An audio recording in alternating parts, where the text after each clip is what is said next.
think I have officially become that preacher. And you might be sitting there watching this like, what do you mean you've become that preacher? Well, if you have people that are close to you who are preachers, you will know that they have this ability to turn almost anything into a sermon.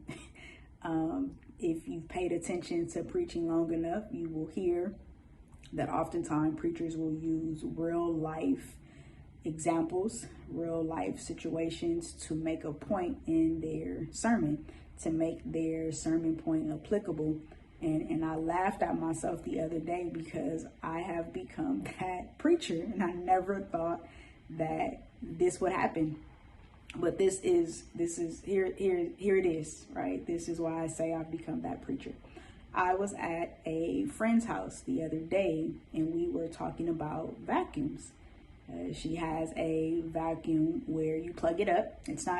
She has a traditional vacuum, but at the same time, there's another device, if you will, where you plug it up, you sweep, but you sweep the dirt up to the vacuum and it sucks it into this device. It's called, I believe it's an I vacuum, E-Y-E, like I vacuum. And so I was like, okay, that's cool. I might want to invest in that. But at the same time, I shared with her that I like the robotic vacuum, the black circular one, where you just turn it on and it goes.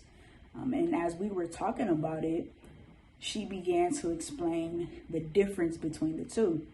So with the one she has and the one she was using, you sweep everything so you can go in an order.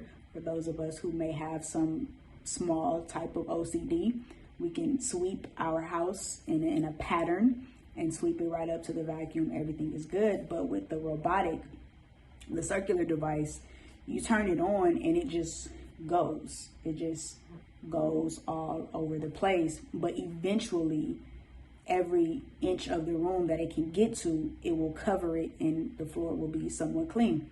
But here's how this simple household item spoke to me in this moment. And again, this is why I say I've now become that preacher.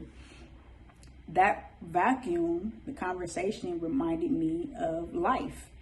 Many of us had plans when we were younger. We had our life planned out. We knew exactly what was going to happen. We knew exactly what we wanted to happen by certain ages. I'll give my story, for example. I knew that by the age of 25, I wanted to be finished with school, have a career, be married, have children. But that did not happen as I planned it out. More so, my life ended up like the robotic vacuum, where life took me to different spaces. Life had its ups and its downs. Life had highs and lows, but life was kind of all over the place. But again, the example reminded me that even though life may have felt like it was all over the place, you still make it back to your purpose. And maybe you've felt like life has taken you everywhere. Maybe you felt like life has been a big roller coaster. Maybe you felt like the past 5-10 years of your life, or maybe even, let's not even go that far, maybe you felt like the past year and a half, life has had you on a roller coaster. Maybe God shared with you a part of your purpose, but you felt like it hasn't gone in the right order. Maybe you feel like things haven't been step 1, step 2, step 3. Maybe you feel like you've just been traveling all over the map. But here's my encouragement. Before it's all over, you're going to get to that purpose. God is going to bring you back to your original purpose. Even though you may find yourself far left from the path that you thought that you were going to be on, from the path that you thought you needed to be on in order to achieve your purpose. But God has a very unique and special way. If we submit and if we surrender, God has a way of bringing us back to what our purpose is.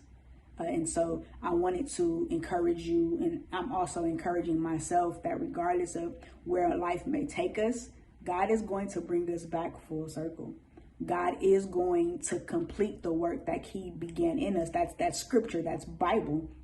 He who began a good work will complete it until the day of his return. That's scripture. So before it's over, we are going to come back to what we were originally placed on this earth for. Life may seem a bit messy. It may seem to be out of order, but it's going to happen.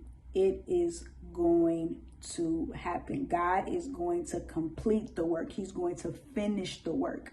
We're not going to leave this earth without our purpose being fulfilled. It's not going to happen, especially when it's God-given. It is not going to happen. So though you may not be on the track that you think you should be on right now when it comes to buying a house, when it comes to achieving some of your goals, you may not be there right now, but God is going to complete the work. So stay focused, continue to work, continue to be intentional about spending time with him so that he can direct your path, but stay on it. Do not give up. He will complete the work that he began in you. It is going to happen. It may not happen how you want it to happen, but trust me, God is going to complete it.